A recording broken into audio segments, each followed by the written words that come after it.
What are spiritual partners? How to identify your spiritual partner in your life? Are your friends and marriage partners your spiritual partners? This is a very interesting subject we're going to be discussing today.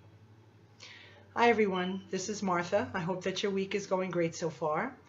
Each week I'm committing myself to doing one video, sometimes two if I can, for my friends here at spiritualityweb.com. In the book Spiritual Partnership, The Journey to Authentic Power by Gary Zukav, he explains spiritual partnership as a revolutionary new type of relationship that is based not on needs, but on spiritual growth. Spiritual partnership is a partnership with equals for the purpose of our spiritual growth. Growing spiritually means creating a life of more joy and less pain, more meaning and less emptiness, and more love and less fear. In our lives, I think it's top priority to recognize who our spiritual partners are and bond with them more often or cultivate relationships for the purpose of our spiritual growth. It's also important to understand who are not likely to be our spiritual partners, so we don't get hurt by the actions of people in our lives. Friendships are not spiritual partnerships. Why is this? In an interview on Super Soul Sunday, Oprah Winfrey asked Gary Zukav that exact question. Why are friends not spiritual partners? Friends will console one another, empathize with one another, sympathize with one another. They'll try to make each other feel better when they're feeling bad. They'll celebrate when you're happy, but they won't ever help their friend look at where these experiences are coming from. But spiritual partners do.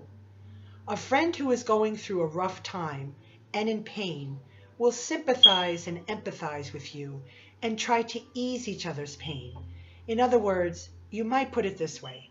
Friends huddle together to keep each other buffeted by the winds.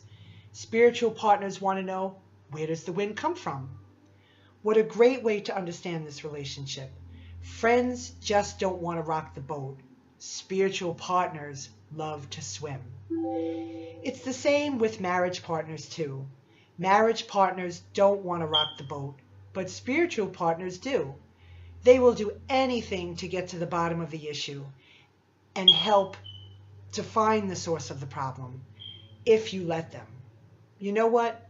When I think about it, it's so true.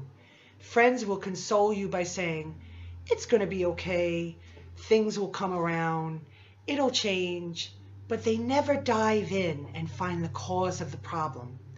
And they will never tell you to your face. You know why?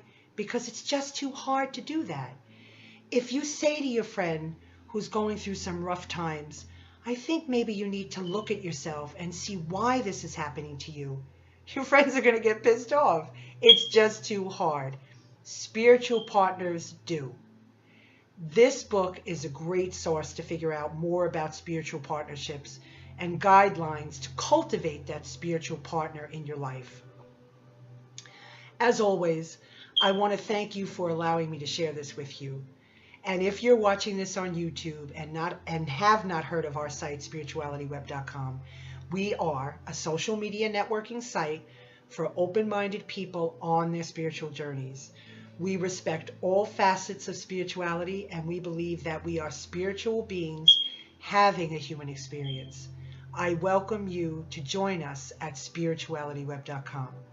As always, I'm sending you much love and light your way, peace and blessings, and I will see you next time. Thank you.